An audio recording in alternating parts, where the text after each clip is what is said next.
think the age of AI is profoundly human, in my view. I think it's about the vision, courage, empathy, and integrity to navigate over what the next few years are going to throw at us in a profoundly human way. You might not be as familiar with today's guest as you are with other HubSpot executives, but that's about to change. After leading companies like Sonos, Atlassian, and Rivian through major growth stages, she joined HubSpot as our Chief People Officer in June of last year. Helen Russell is leading this AI-first culture shift here within HubSpot, ensuring that, in her words, we're building windmills, not shelters. She also says that leadership in the age of AI is profoundly human. I could not agree more. In fact, I've been talking a lot about how relational intelligence, the ability to connect and build trust with humans, remains your most critical asset in this AI-first era. We'll get into all of that and more on today's show. I'm Sarah McDevitt, and this is Owning the Outcome. Helen, I'm delighted that you're here. Thank you very much, Sarah. So tell us the Helen Russell story. Tell us about your path to becoming HubSpot's CPO during this massive AI first shift and the way that we're working. I started off in exec search, actually, and it was in searching for and providing talent to this company called Pegasystems. And obviously, I was enjoying the spoils of that because I was charging them an arm and a leg. They asked me if I would do that on the inside. And that was a revolutionary thing at that time, to have sort of recruiters on the inside building your teams, because companies were used to going to search firms and agencies to do that. And so I went on the inside at Pegasystems, grew the company across EMEA. Then I went to do the same thing at Siebel and was doing that for about 6-7 months when the global head of HR asked me if I would take on HR as well. And so initially I didn't know if that was the right thing for me, because I saw myself as more of a hunter and somebody coming from more of a sales background, if you will, but actually loved it. And as you know, when you're growing up in EMEA doing HR, you have to be really technically competent. And so I knew that at some point I wanted to take on a global role. So I went and took on international for HR with Yahoo, and I lived in Switzerland to do that. I then came back to London for 4 years to do my first global role, which was in the marketing consultancy world, and basically lived on a plane at a time when my kids were 6 and 8 and I just wasn't seeing them. And so that then resulted in me relocating to the US 11 years ago now for the role with Sonos.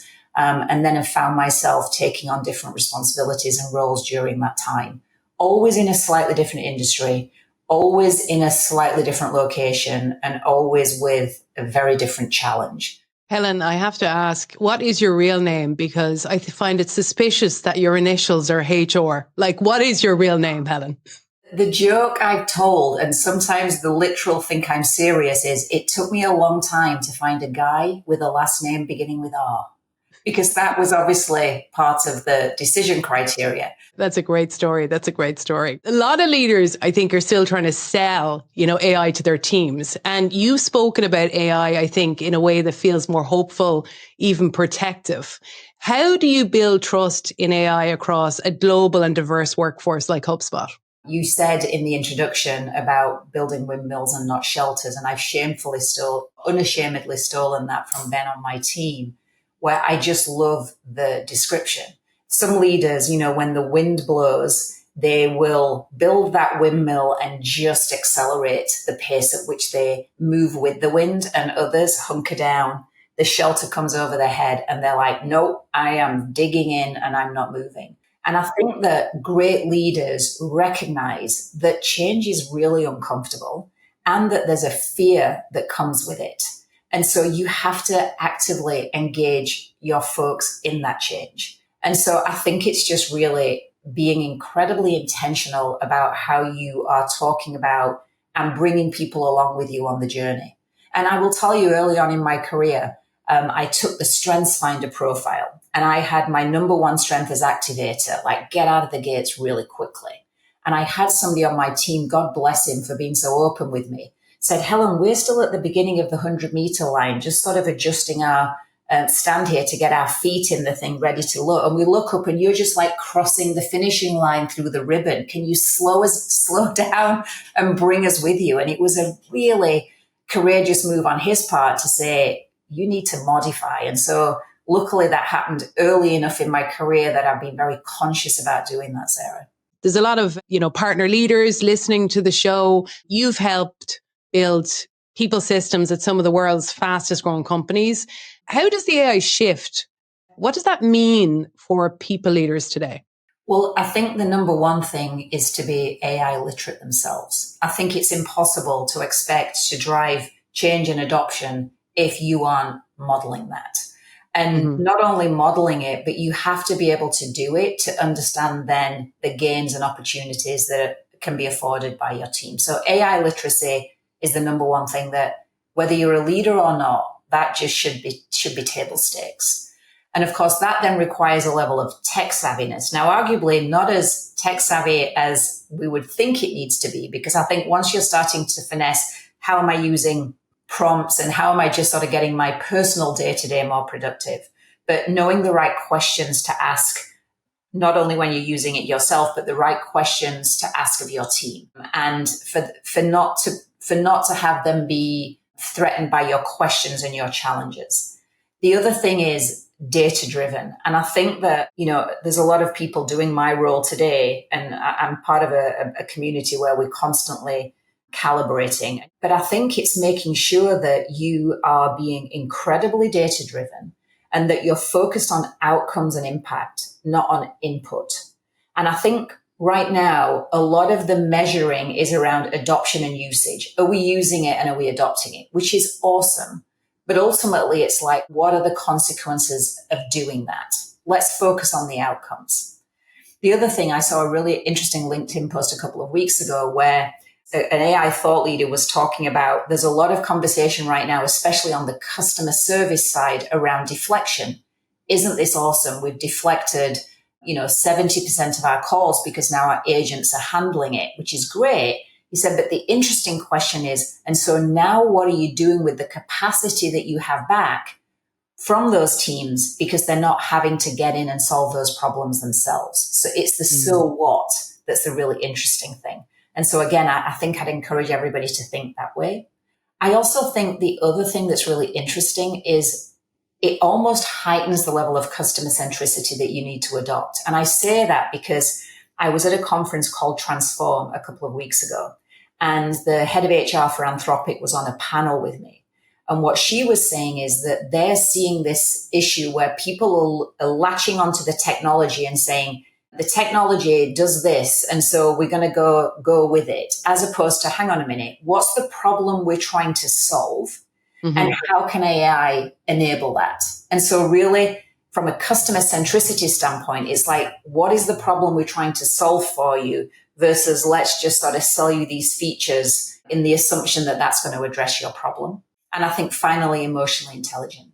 EQ is going to be more important in an age of AI than it ever was, because you're going to have to bring that in order to keep your employees engaged and motivated as the environment around them starts to change. That's nothing that AI will ever replace. And so it becomes an even more important attribute for a leader to bring. Speaking of the people that we serve and the partners we serve, a lot of our listeners are helping, enterprise customers adopt AI, not just the tools, but the mindset, which is what we're talking about here is, what are some of the things you've seen in HubSpot that actually help people shift from a place of resistance to a place of readiness? Yeah. Well, I think every single time, Simon Sinek says this all of the time, you start with the why. You start with the why. And I think we're obviously experiencing, this emergence of companies that are getting to $100 million in like less than a year, $100 million ARR in less than a year. Just think about that. And AI is supercharging these small companies to enable them to do that. And so that's creating a very disruptive environment. And so I think starting with the why it's really important so that you can secure your place as a company in the future. Then it's showing them the value and start to explain what are some of the use cases, what are some of the values that we are sort of benefiting from. and then bringing them on the journey. I mean, we have Grow Day next week, day spelt DAI. God, we're creative. And we have our Grow Day next week. But again, this is a demonstration of our investment in our employees to make sure that, we want to make sure that you are all feeling the investment is there, and that our role is to prepare you or better prepare you for what the future is bringing. And then obviously we win because you all get better at it, but you win because you become, durable and resilient with your own skill set. And then the other thing I would say, what gets measured gets done. We're sort of tracking adoption, we're tracking usage. Obviously, we do that with our customers, and it's super important that we do that internally too, to make sure that we can find pockets where that isn't happening and figure out how do we help unlock it. Mm-hmm. And again, I think that the thing to bear in mind, Sarah, that in times of change, to drive meaningful and lasting change, it's about mindset. It's about mindset. And going back to that, see this as an opportunity versus a threat is the most important thing that you can do. And then recognizing that change starts with you. But from your vantage point of where you're kind of sitting within HubSpot, you're obviously dealing with other departments, marketing and sales and ops. For you, what does a strong AI-powered cross-functional partnership feel like to you? And what can our partners learn from that in terms of modeling themselves? And I mean, let's get super practical here on this, Helen. Give us the good stuff. Yeah. Well, I mean, even putting AI to one side, all of the research talks about the most effective thing you can do as a leader to drive cross-functional collaboration is to constantly complement and call out and advocate for the very functions that aren't yours. Number one, which sounds really easy, and it's really hard because your natural place is to defend and promote your team. So first things first, in a world of driving collaboration and cross-functional work, start with advocating for and calling out the teams that you're working with, number one. Number two is sorting work around projects. So again, I mean, we have goals at a HubSpot level, and there's not one of those goals that isn't taking a village to get after solving. So whilst there's an owner of each of those goals, that owner is hugely reliant upon people from various different teams to get after that goal. And so it's making sure that there's a fluidity in how those teams are working, and they're not getting sort of hung up by the team that they report to or the function in which they reside. They're driving towards what's the right thing for goal number 3 or goal number 4. And the other thing I would say, there was an article written about this, probably 20 years ago. And it talked about the challenge of operating in a matrix was that as soon as you see something that sort of looks like it sits outside of your sphere of influence, you sort of point to it and wait for someone to sort of come in and pick up that work. Run at it. Lean into the gap and run at that work. So where it's I don't really know who owns it, then that means that's you until you figure out who does. And so it's really this very fluid way of working and not getting hung up on what's my team, what's my reporting line. It's what's the right thing for the company? How do I run hard against this goal? And obviously leveraging AI to me, Sarah, is not really the thing in this. It's actually about how you work. And AI is just an element of it. What are you hopeful about, Helen? What are you hopeful about for the future, as CPO, as a person, when it comes to work and AI? I look back and I had a moment in my career that I've always referred to as my crucible moment. And it was when my then boss went out on maternity leave and had me step from the European job to the global job on the day that the brand new CEO started in the company, and neither of us knew we were getting a brand new CEO. Yeah. And it involved relocating here to the US for months to cover it. And that was the learning moment of my lifetime, where I spent the majority of my time thinking, God, what the hell has he just asked me to do? And leaning over my skis at any given time, oh my God. But it stuck out as an incredible moment where I had this accelerated growth. And I think that's today's our crucible moment.